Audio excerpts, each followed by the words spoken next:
Brandon is talking about Biden and nukes. But what I'm talking about is the top of the hour ad break. Because at the top of the hour, there is a real nuclear threat in the form of content disruption.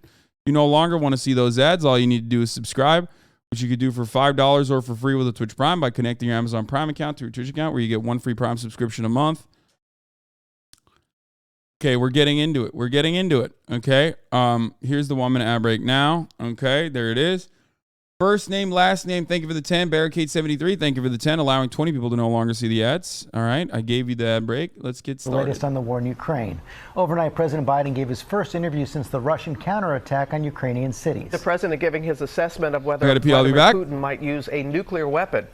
Our senior White House correspondent, Mary Bruce, has more for us. Good morning, Mary. Good morning, Robin. Well, as Putin ramps up his brutal bombing of Ukrainian cities, President Biden overnight saying he thinks that the Russian president is a, quote, rational actor, but saying he is one who greatly miscalculated Russia's military strength and the fight of the Ukrainian people. But despite Russia's desperation now, Biden says he does not think Putin will ultimately use a nuclear weapon. As Russia escalates its offensive and Putin continues to threaten a nuclear attack, President Biden overnight warning of the risks of this moment. The miscalculation could occur. No one can be sure what would happen, and it could end in Armageddon. Putin has said he isn't bluffing about the potential use of nuclear weapons, but Biden disagrees, saying despite Russia's setbacks on the battlefield in Ukraine, he doesn't think Putin will actually go that far. I don't think he will, but I think it's irresponsible of him to talk about it. I think he is a rational actor who's miscalculated significantly. In a CNN interview, the president asked if he had instructed the Pentagon to game out a No, nuclear scenario. Biden, don't do it. No, he said, oh no, oh no. I think he is a rational actor who's miscalculated significantly. Oh no, dude, I fell into that trap. Mr. Biden, Mr. Brandon, please get down, sir. Mr. President, get down. You've fallen into the rookie hole. You said Putin is a rational actor. I've done that mistake. Will not repeat it again. I'll tell you what.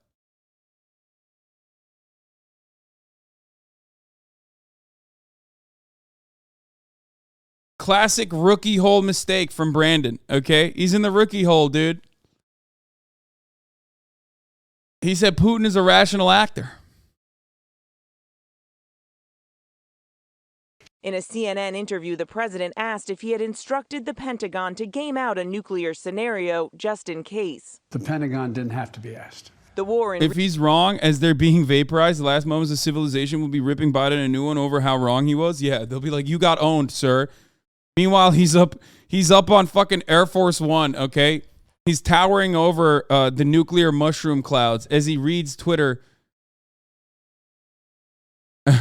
As he reads, people on Twitter being like, you got owned, sir. Remember when you said nukes weren't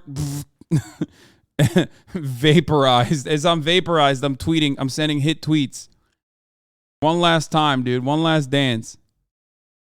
recent days escalating to new heights. Russia bombarding civilian targets and critical infrastructure across Ukraine for 3 straight days. Firing more than 100 missiles and dozens of drones, killing at least 19 people, some of the strikes captured in these videos circulating online. The United Nations condemning the attacks as particularly shocking. Biden Tuesday joining the G7. Is it particularly shocking? I feel like it's not particularly shocking. As a matter of fact, it's unsurprising how brutal the Russian occupation and invasion has been. One, it's war, right? But two, it's not like they've been less unhinged in the past. You know what I mean? I would say it's the least shocking. Like, especially when it very much seems like Putin is like, I'm not gonna be, operating in good faith here. Obviously, if I feel like I'm getting owned super hard, I'm gonna throw out, in the words of Donald Trump, the N-bomb. Okay. And by that, I mean nuclear. And also, if you strike targets that are outside of the eastern regions, especially if you're like striking out You know, especially if you're striking like the Crimean Bridge, for example, a bridge of strategic and symbolic importance. He's like, yeah, I'm going to do the same back to you, but worse, because he's already doing the worst shit.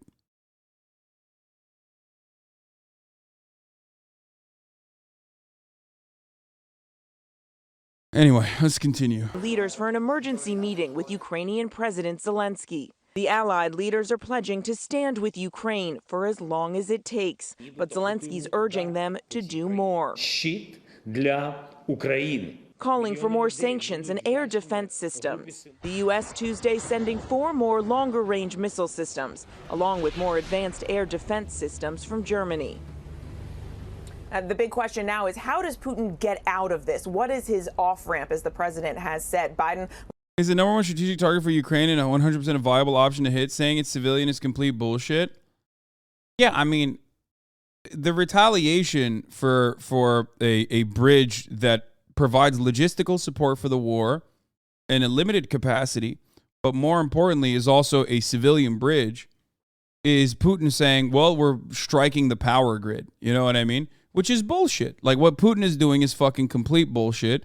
It's more brutal than what Ukraine did, and they're always going to do that. Like, they're always going to reply in an infinitely worse way. Specifically because like he already invaded Ukraine. That's it. That's like, you know what I mean? That already is like the worst thing you can do.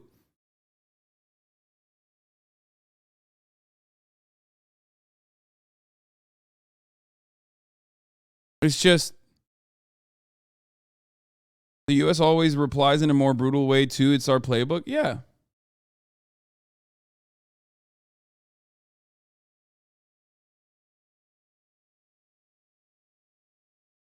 And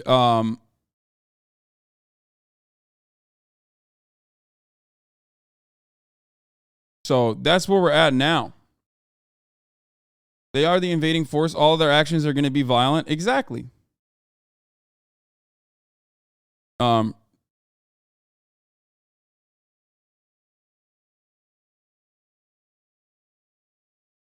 Is there revanchist war from the start, saying that it's an eye for an eye is the same take as Musk? I'm not even saying it's an eye for an eye. I'm describing what Vladimir Putin's take is on it, because it's not an eye for an eye. It's an eye for, like, taking your whole fucking skull off, okay? Like, his justification for targeting infrastructure is a silly one. Everyone understands what the purpose of Putin's Ukrainian attacks are. Like, you're not hitting Lviv for a specific logistical purpose. You're doing it to terrorize the Ukrainian people that felt like there was already a return to normalcy, right? Well, not a complete return to normalcy, but like life had started. People in Ukraine and Western territories that are no longer occupied were already like living their lives again. And as a matter of fact, would, from as far as I understand, didn't even go to bomb shelters whenever air raid sirens were happening, because that's how commonplace it had become. This was surprising in the sense that like these were actual bombs that flew over and ended up killing civilians, and for that reason, now they're back to being afraid, and that is the purpose. It's a disruption of the day-to-day experience of Ukrainian lives. And it's also to strike fear in their hearts, and to make the war as costly as possible. It is terrorism.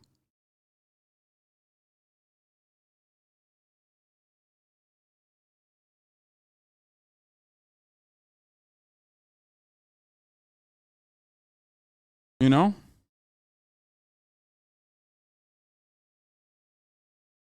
last night said Putin could end this war right now. He could argue to the Russian people that he set out what he intended to and bring Russian soldiers home. But Robin, based on what we are seeing on the ground right now, it is clear Putin's strategy for now is to double down and escalate. It does seem to be the case. And Mary, President Biden also said that he has no plans to meet with Putin during the upcoming summit unless it's about the release of Brittany Griner. Yeah, Robin, the president said right now he has no intention of meeting with Vladimir Putin at the summit next month. Biden making it very clear that there will be no one-on-one negotiation about Ukraine, saying the allied leaders have agreed there'll be no discussion of Ukraine without Ukraine present. But Biden said if Putin wants to discuss other issues like the release of WNBA star Brittany Griner, well, Biden says he's willing to meet with him. All right. Robin. Okay, Mary, thanks so much. Hi, everyone. No one gave a single shit about that attack. We grew too accustomed to this for their terror to work. I mean, it's still terrorism, though. You know what I mean? You can say you grew accustomed to it, which is really fucked up that you have to endure that trauma, right, in your everyday existence. But it still disrupts people's lives, right? Especially when the targets were the electrical grid and the power grid in general. So for that reason, you know, there's still areas that have had no power for the past fucking 3 days.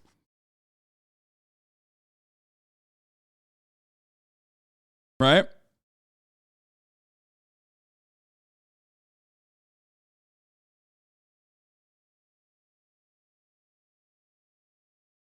Didn't we bomb pretty indiscriminately during Operation Shock and Awe? Yes, it was really fucked up.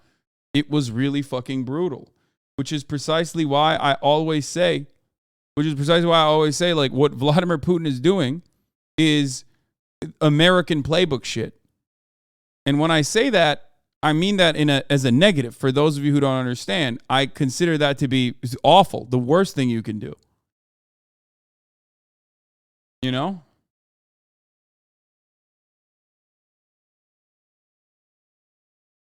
What summit is the next month they're talking about? I'm not entirely certain.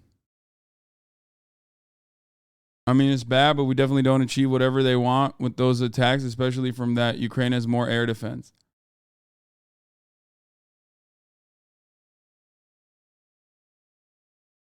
Okay, guys, stop mentioning every time one person raids, please. It's going to be annoying.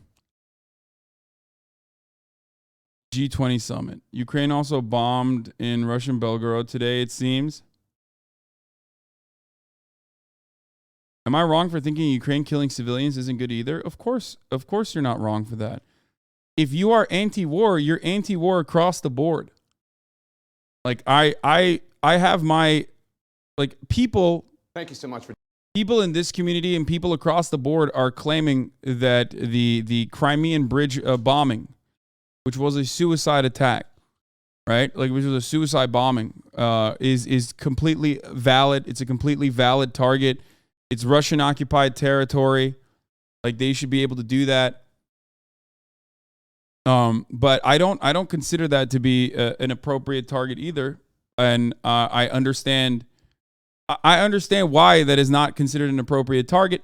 If that's an appropriate target, why aren't they bombing railroads and, like, why aren't they bombing, why aren't they doing what Russia is doing to Ukraine and, like, trying to use fucking long-range missile systems or any kind of fucking bombing with deep inside of Russian territory?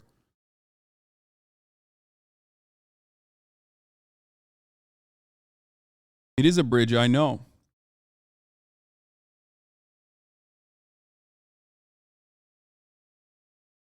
Now, Russian escalation is going to happen regardless. Russian escalation is going to happen regardless, and this is not both siding.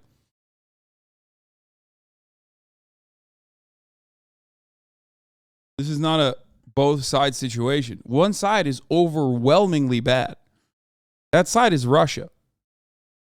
Okay? There is no both sides in the situation. Russia has been bad, has been the bad actor in this circumstance from the jump. The moment that they invaded, from the moment that they invaded all the way to now, and even when they are trying to do the eye for an eye as a propaganda point internally, even when they're trying to claim that it's an eye for an eye, their tactics are completely escalating it even further because they're the original instigators in this circumstance. They originally escalated by invading.